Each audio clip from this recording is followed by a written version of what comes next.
Movies of the Meek, where we watch made-for-TV movies and miniseries so you don't have to. From Gia to Xenon, Hysteria to Sybil, welcome to Movies of the Meek. So, Gerald's game is the story of a couple that are just trying to rekindle their lost love in their marriage. And so they go to their lovely, I guess you could say, beach/wood house. Yeah. And they decide to do a little bit of sexy role play. And he has a heart attack and dies. Mm-hmm. And it's about the hilarity that ensues. I will say... Quite a funny movie in general. Good screwball comedy.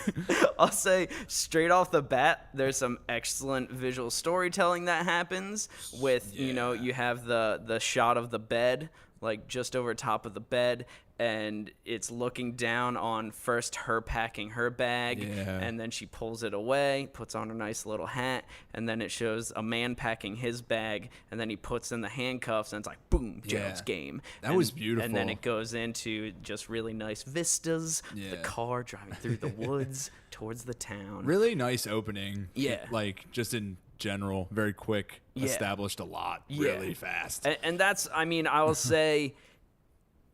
kind of my first complaint that I have about the movie is that so much happens in the first 15 minutes. Sure. And I understand that they do a cross dissolve from daytime to nighttime to establish she's been here for like 4 hours. When that happens at the end of that cross dissolve, she's gone batshit crazy. Like that fast. Right. I can understand that. And I was like, holy shit. Yeah, she does. It moves quick because you got to start I guess it just moves really quickly to the trapped woman.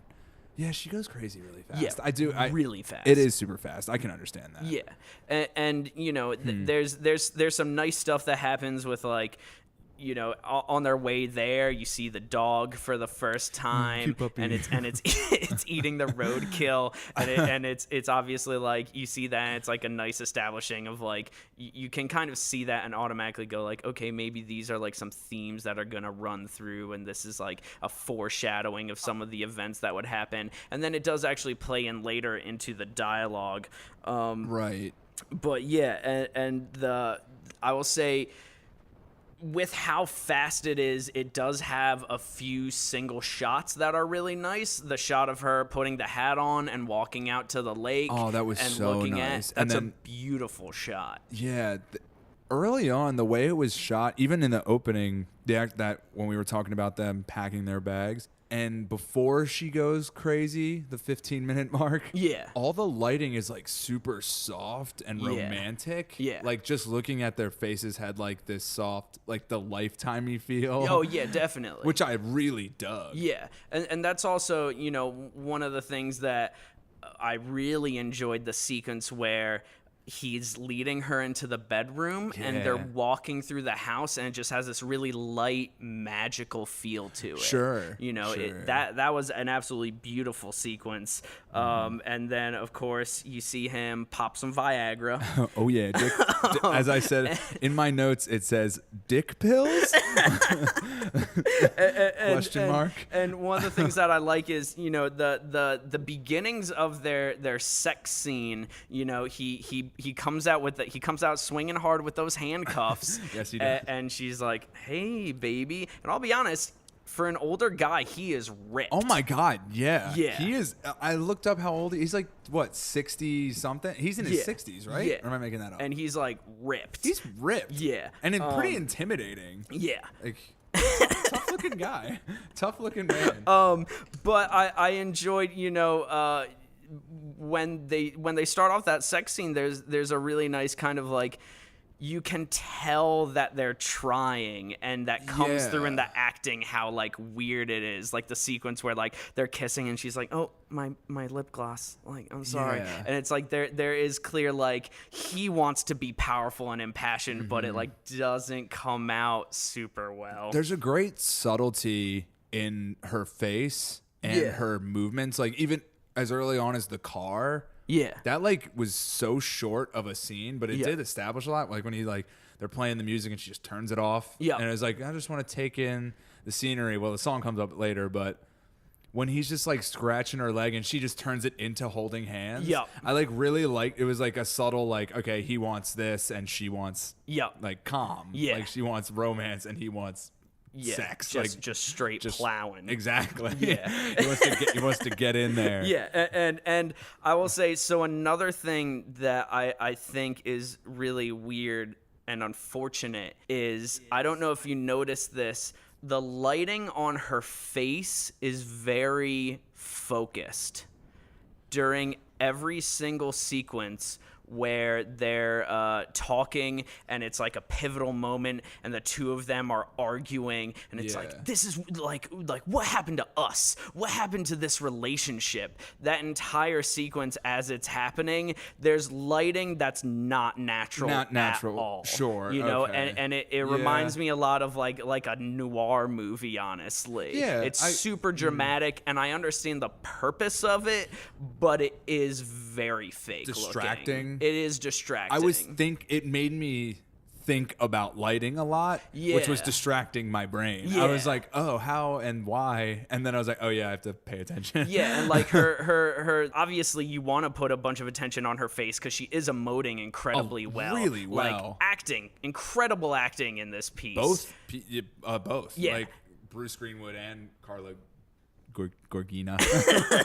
Like I tried. It's incredibly well done, but it's one of those things where the lighting is so focused on them and so intentional that it kind of drew me out of it. And they do it later on when the lights actually like when it gets into darkness on I guess what is technically considered like the second night.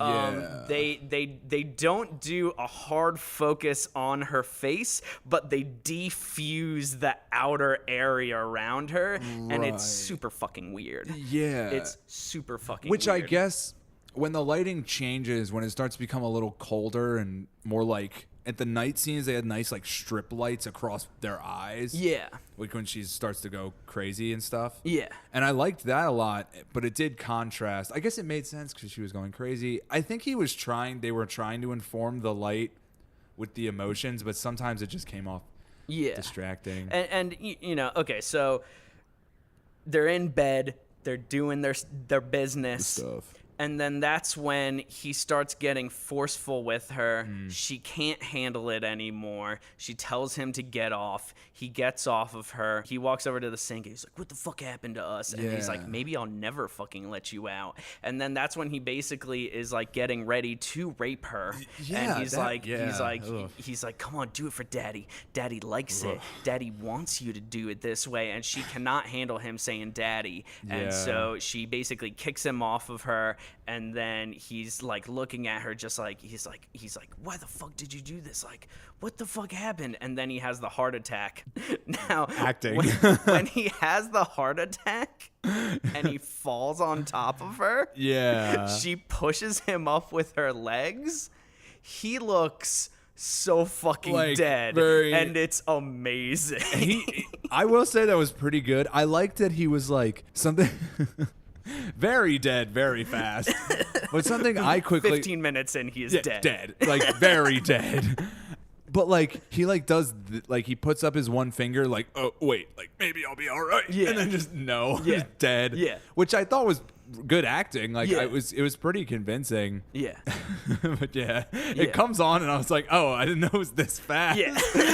Okay, gone. He's dead. And that's the thing is that it's you know, I can't decide whether or not that is like a detriment to the film because it cuts to the chase, because once again it's a cross dissolve and then she's straight up talking to his dead body and she is crazy. Now they do talk about it and it is self-referential and it might have been like 5 hours. And he's like might have been like 5 hours. You don't know how long you've been in. And guess what? Now you've lost your mind. And she's like, that was fast. And then as the viewer you're going, Jesus Christ, it's now 16 minutes. And she's crazy. She's gone mentally in 16 minutes.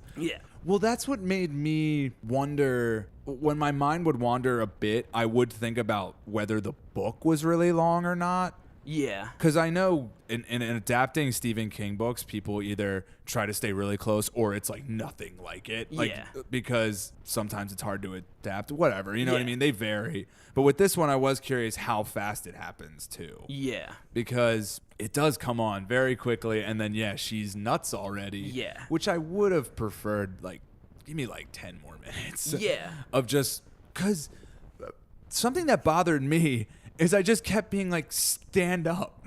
Oh, yeah. Like the physics of the way she's tied up. Yeah. I kept thinking if she stood up, she would stand a better chance. But it's a movie. And so I guess you can't. When you start bringing certain bits of logic, I don't know. So that's one of my main things that I kind of want to go over, which is that the story as itself is very much a coming of age story.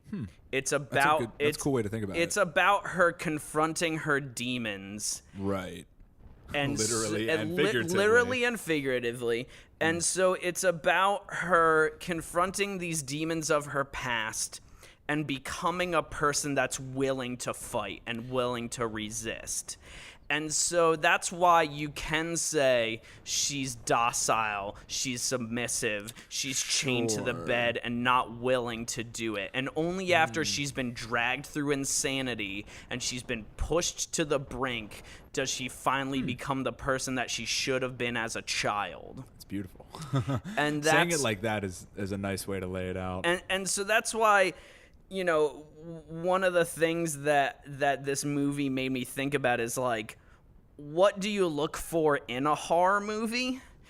Because like there's a clear choice that you get to make, and Mike Flanagan comes very much from like the George Romero school of thought, which is like it's like it's the Nietzschean theory of tragedy, which is that there's this idea of like the Apollonian veil. In this case, it's a horror movie, is being used to conceal a greater and more terrifying narrative, which is lingering underneath it, which is what would be known as like the Dionysian truth, and that is like our regular normal existence. And so you're using this veil of like a mystical and fantastic art form to reveal some more disgusting and darker things. Yeah. And that's like George Romero went so hard with that, with like Night of the Living Dead, you know, where it's very much about just like what happens when people have to deal with each other. Like the black guy gets fucking shot in the head at the end of the movie. When he saved everybody. When he saved everyone. And you're just like, he lived, everything's fine. And then boom, he's fucking dead. And it's like, that's society. Right. Yeah, and then, you know, similar to that, it's like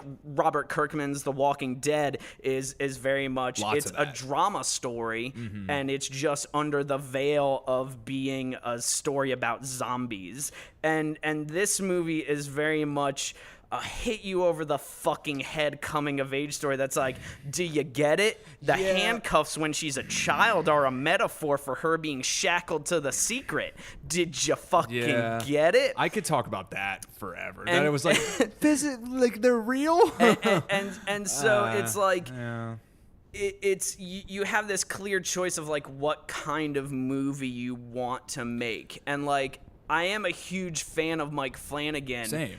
And this movie has been basically his entire career building up to it, because if you look at a lot of the things that he does structurally and narratively, it's all in here. And this is also, if you listen to, Mike Flanagan was on a podcast called Postmortem with Mick Garris.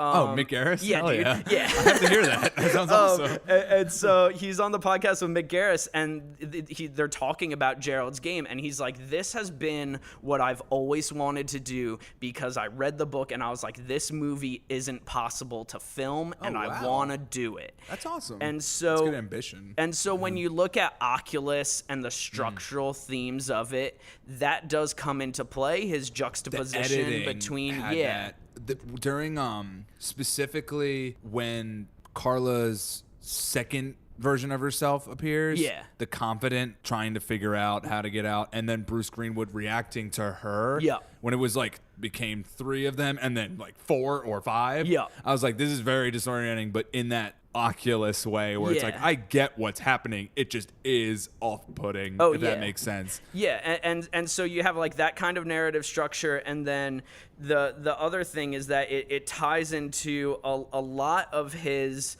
stories. If you go through, these, I would consider these three all to be in succession. Is you have Oculus, which is very much a story of two people confronting their pasts and trying to move beyond it.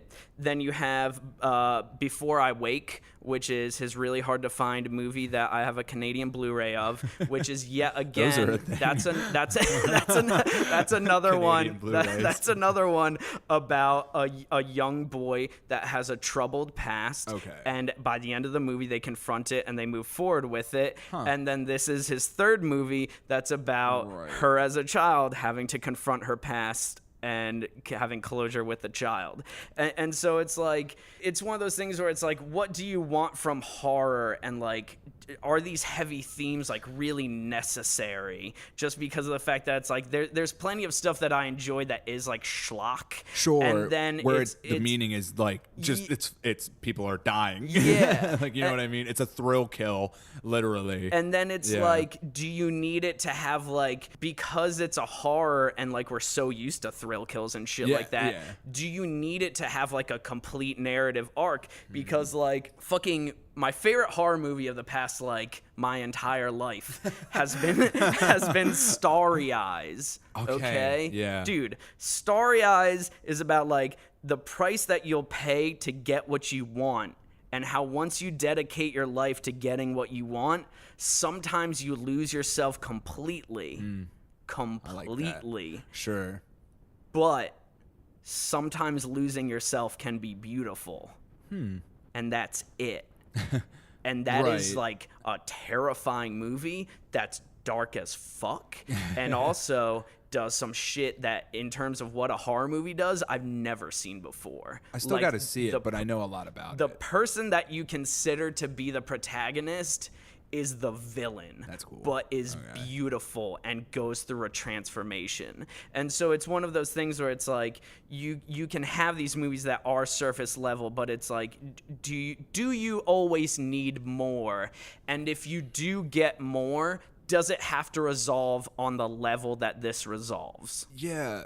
Do you think, I personally was enjoying the first act a lot, even if it moved really fast. Yeah, I was enjoying it. I was like, this is getting pretty, like, it was I was entertained. Oh yeah. Some horror movies you just kind of wait for things to happen. This, I felt like it was moving. Like, it was moving. It moves so fast, which in my opinion can be a positive sometimes. Oh yeah. Where I'm like, okay, stuff's fucking happening. Oh, yeah. I don't have to wait for the thing to happen, which is kind of like, I've rewatched The Babadook recently. Okay. And I like that movie. Yeah. But I do think I am like waiting for the stuff to happen, which I understand is build up and it works for that movie. Oh yeah. But in this movie, once Act 2 started and we started to understand her childhood, I was like, oh, this is what this movie's about? Yeah. And it, for me at least, it changed the way I saw the first half. Yeah. For better or for worse, depending on aspects. You know what I mean? On certain aspects, I was like, okay, we're learning more about her and why she would be docile. Yeah. But then it's, oh man. It sounds weird, but sometimes I feel like in horror there can be newish horror, or when you do both psychological and physical horror. It's just always like troubled childhood. Yeah. It's like almost a trope, and I don't like that. I don't like that that's like the trope. The one reason that I'll say that this works, and I think it's actually a very positive thing within this movie, is that because of the fact that they are integrating BDSM as a subplot, and the idea that he is trying to force this on her, it is very important for people to realize that BDSM is not just about people that have been abused. Oh yeah, and so the narrative of having a woman that has been abused that is not fucking about it is good. That's an interesting thing to delve into for sure. Because legit, so much like fucking 50 Shades of Grey, fucking 50 Shades of Grey. is legit textbook what you should not do as a movie covering BDSM or a book covering BDSM. Right. Because it's about people that have been in an abusive relationship that for some reason want to have more abusive relationships. Right. And so they create a super fucked up abusive relationship. And so that's the thing. Ultimate abusive relationship. Oh, yeah. And so that's the thing is that legit, like, Gerald fucking wants this. He wants to dominate her. He wants her to be submissive. And she has been abused and is trying to do it to save her fucking marriage and can't do it. And so he just tries to basically rape her and then dies. Yeah. And which I is was pretty glad. interesting. Yeah, I know. I'm glad Gerald's dead. Gerald's dead game, He's bitch. a piece of shit.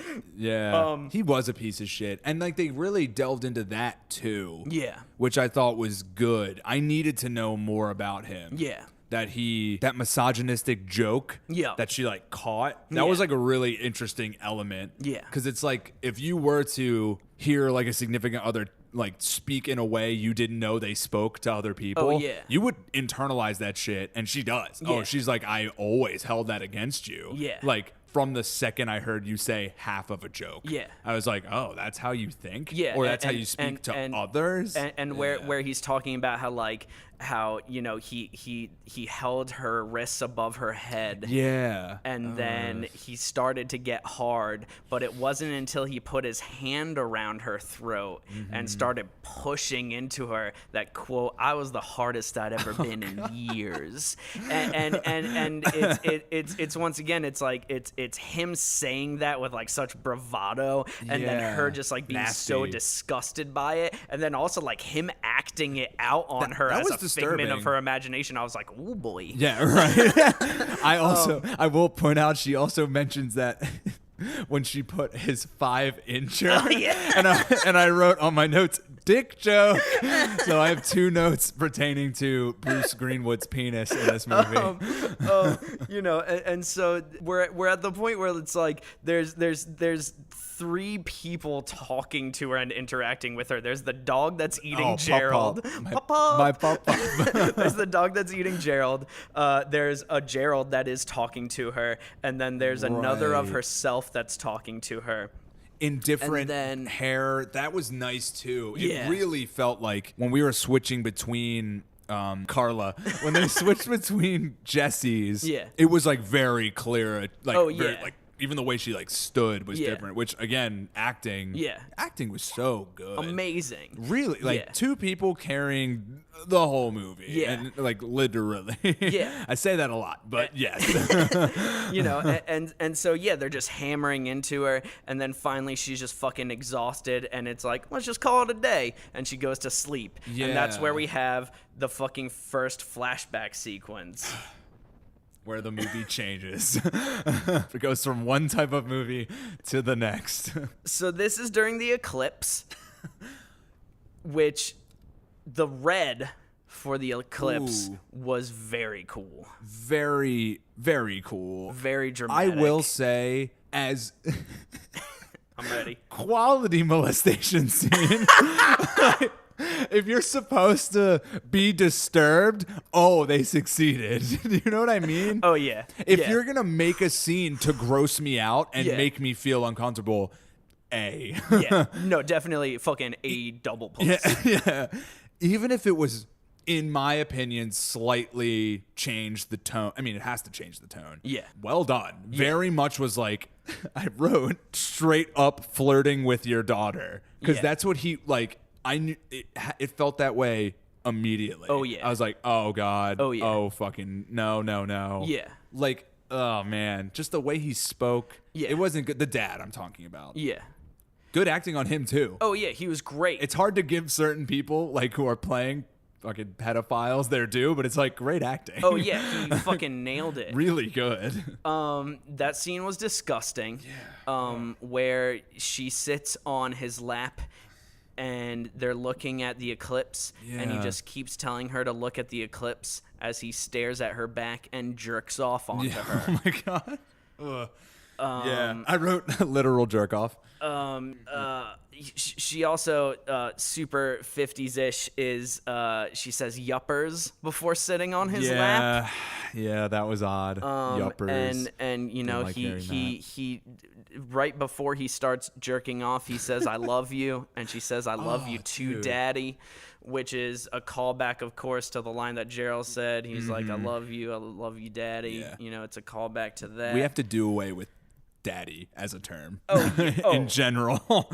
Very uncomfortable every time they said daddy. Yeah, just absolutely fucking disgusting. Visually also, or action wise, she's looking through those glasses at the eclipse. Yeah. Which is like, in my opinion, just on a visual storytelling standpoint, is cool because it's like she's literally coloring the past. Like with eyeglasses. I was like, okay, that's interesting. Like the literal like rose colored glasses, because as she starts to say later, she's like, he didn't touch me. Yeah. And I was just like, yeah, but he still fucking came on you. And so then there's another nice thing where, so it's the sequence where she puts the dress that he jerked off onto on the bed, which is identical framing to her putting her dress on the bed that she would be wearing with Jared's game. It's the exact same framing as when she puts the dress on the bed, which smart. And it's like also that. It's kind of showing like a duality of like her kind of insight to the fact that like the dress is like an inciting thing to Gerald pushing it this far, and then the dress when she was younger is, you know, the dress was too short. Maybe if she didn't wear that dress, her dad wouldn't have been turned on. She says that, you know, and so it's great at disgusting me. Yeah, it's absolutely disgusting. Yeah, great at that. And then she lies down on the bed. On top of the dress, and they cut to exact same framing of her handcuffed to the bed. We go back to, of course, the two people that are in her brain talking to her. Yeah, of course. Of course. And they're like, still here, bitch. Right, we are still here. Which they always had, they did it a couple times where staring into the lens and center framed for Bruce Greenwood and the other Jesse, which every time worked. I was like, ooh, that's like very nice. It really gets me into her head. Nice first person stuff. The sequence where he says, he's like, you've lost your mind, and he stares straight into the camera. Cool. I was like 10 out of 10, buddy. You fucking nailed that. He has I didn't mention this, but Bruce Greenwood has like perfect lines down both sides of his cheeks. Like they look like scars, but they're just these perfect like wrinkles from the top of his cheekbones to probably under his jaw. They're like perfect lines. Great shape. And so this is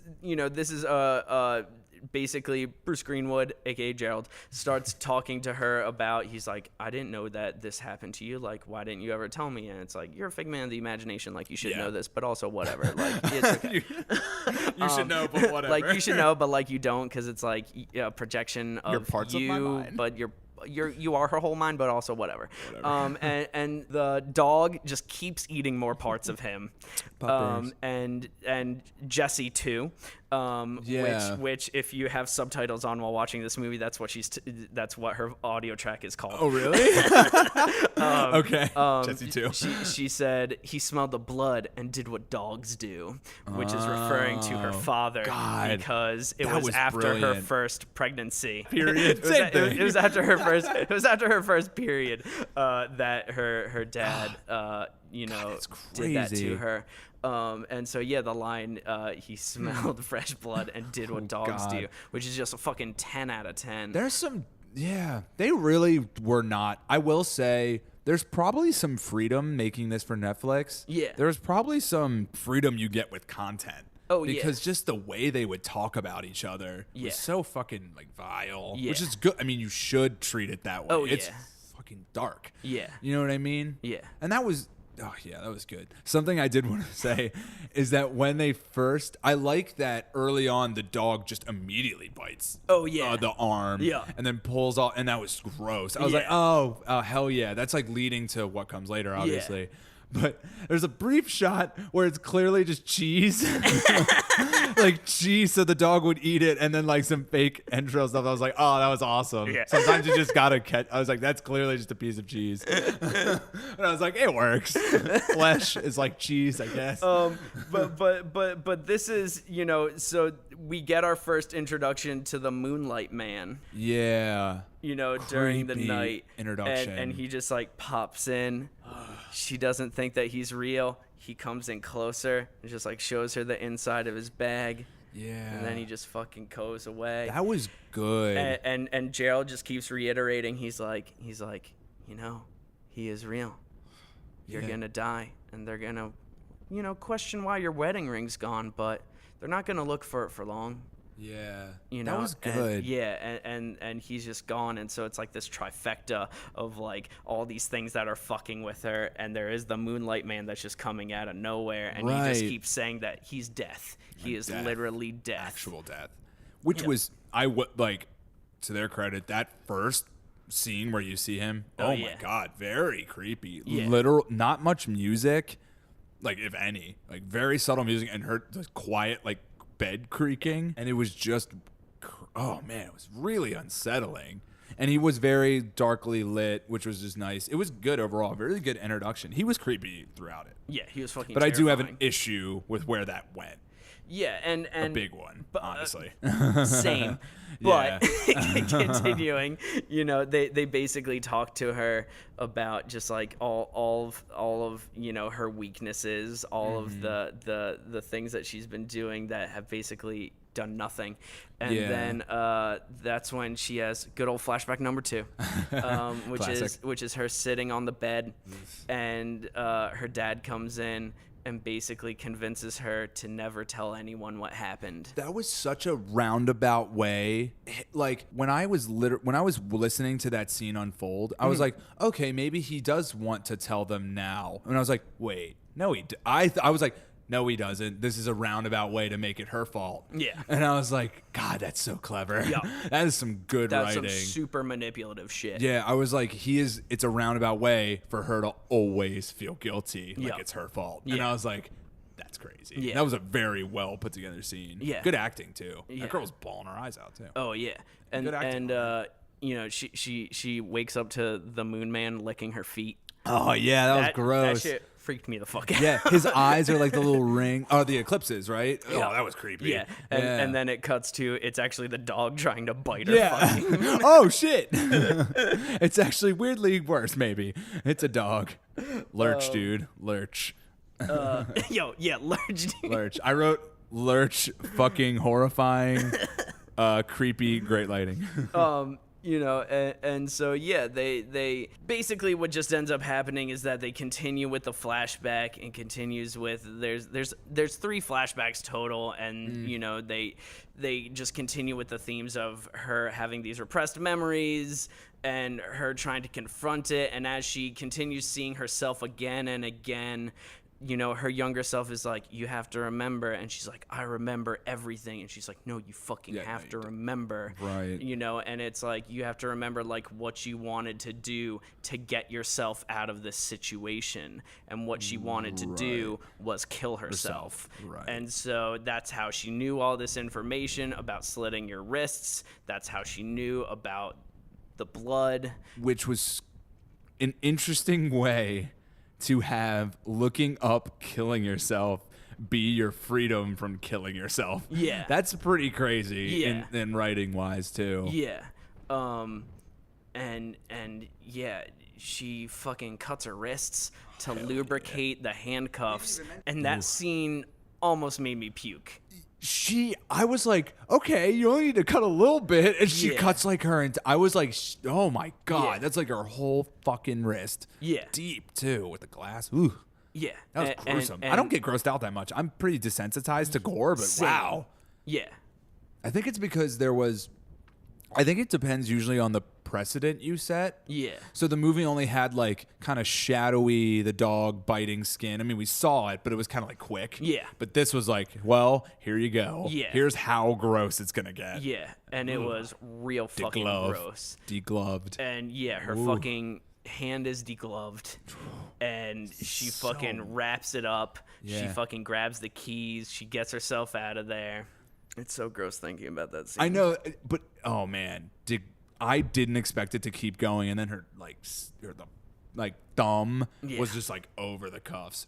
They went for it. They were like, let's make this gory sequence as gory as possible. Yeah, and that's good stuff. That's the there's an interview with Stephen King and George R.R. Martin where they interview each other, and it's on boys. YouTube. It's a 10 out of 10.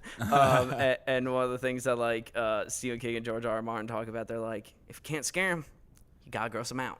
They're like, those are the two options. It's like, if you can't find a way to like freak them out, make them startled, just fucking gross them out somehow. And George R. Martin was like, that's what I use rats for. True, George. But so she fucking she gets out. She gets the car keys. She gets in the car. She's driving. She's losing a shit ton of blood. She's passing the fuck out. And then she fucking blacks out. Yeah. And then you see the dad fucking comes up and he puts his fucking head up against her ear and he's just like, mouse. And then she fucking slams into the tree. Yeah. And that shit fucked me up. I was like, oh my God. Yeah, she hit the tree hard. And then they ruined the entire movie with the last 6 minutes. All right. I also, oh man, I'm glad you said that because, oh man, it was like up, gory scene, really fucked up dude sitting in the back seat. Yeah. The sky turns red. Yeah. I was like, this is awesome. Yeah. She's either about to die and go to hell, which would be the ending we saw coming in a good way. Yeah. And then saved. Yeah, I was hoping for just the standard cliche survivor of a horror movie, wakes up in a hospital, we see her in the hospital, doors close, end of story. Yeah. All right. Ending I was praying for is head slams against the ground covered in blood. There's police lights in the background, cut to black credits. That's what I wanted. I was like, this would be tight as fuck. Yeah, that like it's not going to be easy. That's how I would have seen it. Exactly. If it would have been it's like, okay, well, losing your demons very hard. Yeah, and so what ends up happening instead, man, is this fucking 6-minute exposition where she's writing a letter to her younger self. And it's a fucking Princess Diaries or something. and she's writing the letter to her fucking younger self, and she's just like, and it's like, here are things that I wish I could tell you, and my hand don't quite work right like it used to, but I'm doing it with my hurt hand because that's how important this is. Handshake acting. And these are the things that I wish that I could have told me. And, I'm a survivor, and now I have my foundation that I started to take care of people like me, and I tell our story every single day. And so that's what I'm talking about with the idea of like this grander narrative in horror. And so the thing is that I fucking hate the end of this movie, but I can justify it when you realize that this stupid narrative has to have this conclusion. Okay. And the exact conclusion, is that basically the Moonlight Man is real. Oh my God. Yeah. The Moonlight Man is real. And so the idea is that she thought that the Moonlight Man was part of her dreams. And when she finds out that the Moonlight Man is real, she knows that it's something that she can confront, which was something she wasn't able to do with her father. And so now she realizes that not only is it something that she can do, but she knows now that she has to do it. Okay. And so she goes and she sees him and she goes, "You're not even that fucking tall, bitch." And he's like, "You're not real. Yeah. You're made of the moonlight." And end of fucking movie. It walks out into the not eclipsed sunlight. Exactly. Which I understood. Of course. I get it. Symbols. Symbols, metaphors. Symbols, dude, metaphors, film making, art, masterpiece. Good night, folks. It's like, now you can go to sleep well. It's like, no, disturb me, leave me fucked up, because that's what I was legitimately stomach turning. I said that to you. I was like, I am not enjoying this because it's making me uncomfortable. Oh, yeah. Which is good for a movie to do. Oh, yeah. And then in the end, I was like, what the fuck is new movie? Yeah. Again, new movie, but in a way worse way. Oh, yeah. When I thought that the second act didn't inform the first act, now I'm like, oh, actually, no, it's fine. Oh, yeah. From act 1 to act 2, great. Like the tail end of act 3, whoa. What was... Whoa. The final thing literally only serves to do... It's hard to explain, but he like breaks his handcuffs. Like he's a mob. I was Lurch. Like, oh man, it felt like I got so goofy in the end. Yeah, I fucking... When he was literally real, I understood why, but then it makes me question the entire second act. Yeah. Because he would show up, not kill her. Yeah. He did that 3 times. Yeah. He showed up and didn't kill her 3 times. Yeah. That's weird. Why? Yeah. But he wasn't the last 2 times he wasn't real. She imagined him. Yeah. Why didn't he kill her the first time? He is a merciless killer, as we have learned. Because he likes boys. They say that. Oh, wait, is that why? Yeah. Oh, I missed that part. Yeah, so it started with Grey Robin, and so he was all about Grey Robin, and that's why I showed her his bag of bones. Okay, little Stephen King reference. Right. This movie has so many Stephen King references, and I fucking hate it. Bag of bones. And so he shows her his bag of bones, and so that's all he wanted to do. And so it was after that he then escalates it, and then he starts killing people. But it turns out that he only liked killing and raping men. Okay. Yeah. Because he was a necrophiliac. Yeah. He liked having sex with dead bodies. Dope. But only dudes. And so then when he upped it up to he wanted to kill people, he would only kill men and then have sex with their dead bodies. Dope. But I feel like but like all of this is told to us through a letter to her younger self. Yeah. It was like, oh man. And then she was like, "Let me take the handcuffs off of you, child." The ending takes a fucking nosedive. Yeah. I was actually pretty sad by that. Yeah. When it ended with like the last 6 minutes being like, whoa, come on, guys. Yeah. Let me fucking figure it out. It was legit a whole nother movie's plot. Because the guy, or the beginning of like the next movie. Yeah. And it's like, it was like, this is so much fucking exposition that you already explained. Yeah. We know you had trauma. We saw it. Yeah. Quite literally saw your dad jerk off on you. Jesse's Game, Hunt for the Moonlight Man. Yeah. It's what it felt. It changed tone. Yep. Yeah. And that's subtlety out the fucking window immediately. And that's one of my huge problems that I have with movies, and I talk about this all the fucking time. Sure. Which is a problem that I had with Descendants. Is that film classic? Is that fun fact? If you're gonna have narrative monologues happening over things, at least fucking do it constantly. You can't just shove it in, and you can't just bookend it. Okay? Yeah. Because fun fact... It feels like Cliff Notes. It fucking makes no goddamn sense. There was never a narrative, like, monologue that happened the entire movie. Right. And then all of a sudden, let me just write my little letter and have voiceover. And it's like, what the fuck are you doing? Yeah. You either do narration or you don't do narration. Because it changes the whole fucking movie. And it did for this. That's probably, like... the most glaring thing that happens in this movie. Oh, yeah. Like, any issues I had in the first 2/3 don't matter. It was actually great. Oh, yeah. And then, first, what did you say? Like 6 minutes. It's probably the literal last 6 minutes. Yeah. Is like, whoa, what is happening? Movie on autopilot. Yep. Like, the editor fucking took over. They were like, oh, Mike's gone. Let's change the whole fucking ending. Because, like... Oh man, it just goes, and I think I checked the Wikipedia for the book. Yeah. And that is what happens in the book. And I was like, don't fucking cut that part. Don't do it. Fucking cut that part. Yeah. That's a book ending. Yeah. That sounds like a book ending. Yeah. Oh, he was literally real. Yeah. Dumb. It's like BT dubs, a whole bunch of shit happened. Yeah, that's how it felt. It was like a movie that just a new movie was starting, but then it's over. Yeah. I can't believe he was literally real. That bothered me the most. Yeah. Was that the creepy personification of death? Yeah. Was a real guy. Yeah.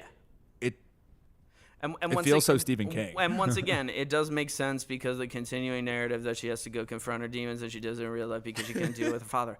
But yes. But you could have, like I said, just cut it off right when she fucking blacks out and her head slams against the concrete, and that would have been a fucking incredible movie. And that's how I've been suggesting people watch this movie. Stop. I've been telling people that once you see her bloody head smack against the ground, turn the movie off. Maybe.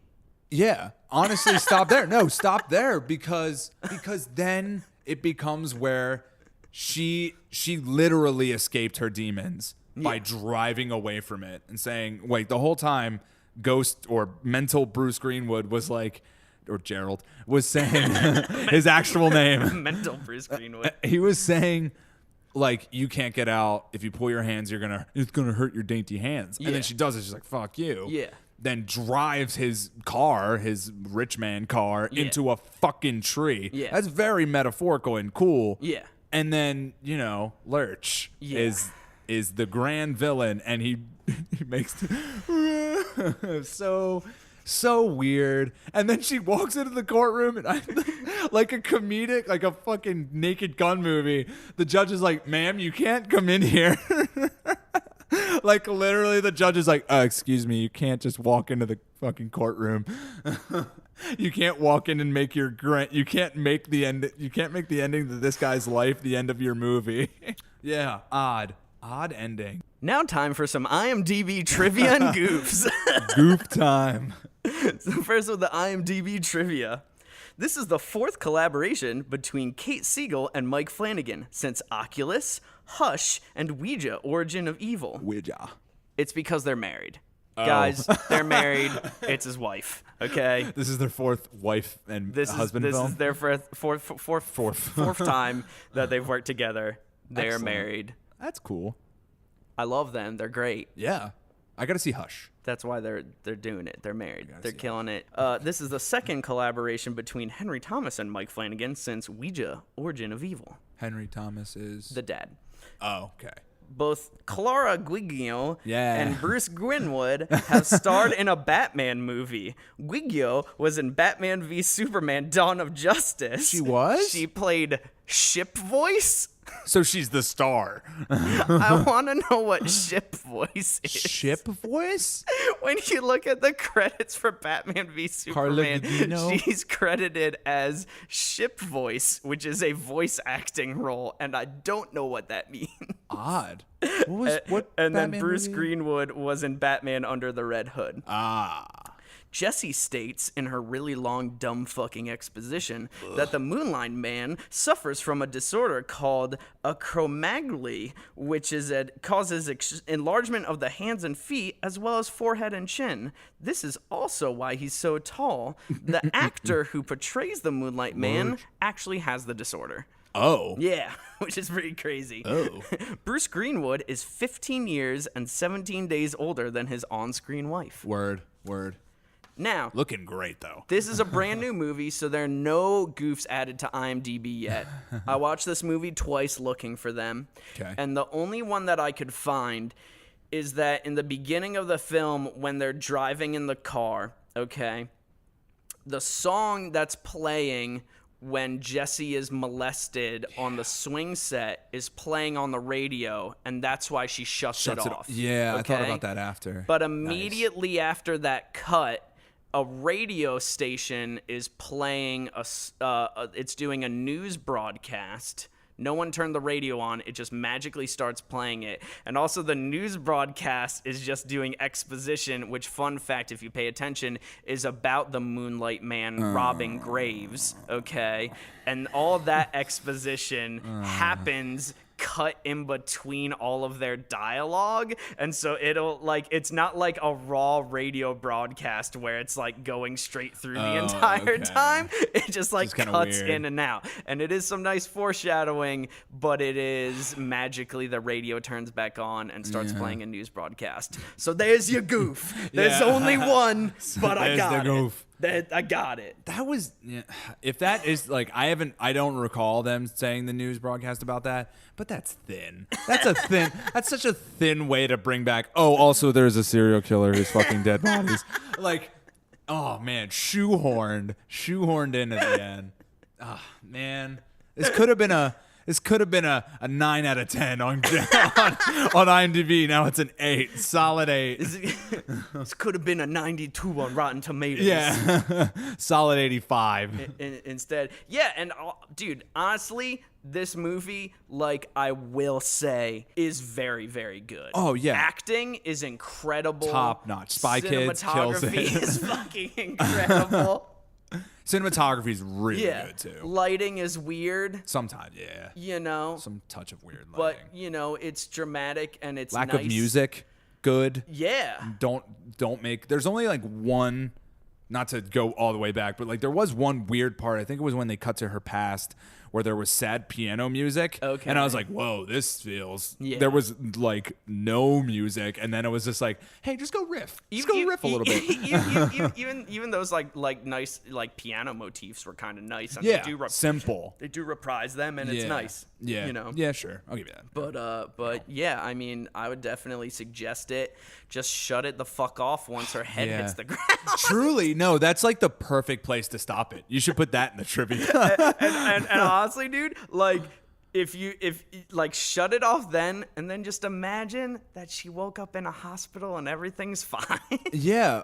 And they have that, like you said, just the door's shut, and she has a long life to live to try to fix her demons. Yeah. She literally beat them out of herself. Yeah. Now it's time to live a clear life. Yeah. Not fucked up hand writing a letter to yourself. Yeah.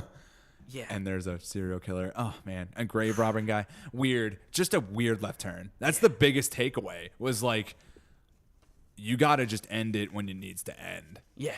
Because it's, I don't know. How weird is that? It feels, I don't know. Feels like an oversight sometimes. Yeah. Like, at points, I was like, I can't believe this is how this movie ends. Yeah.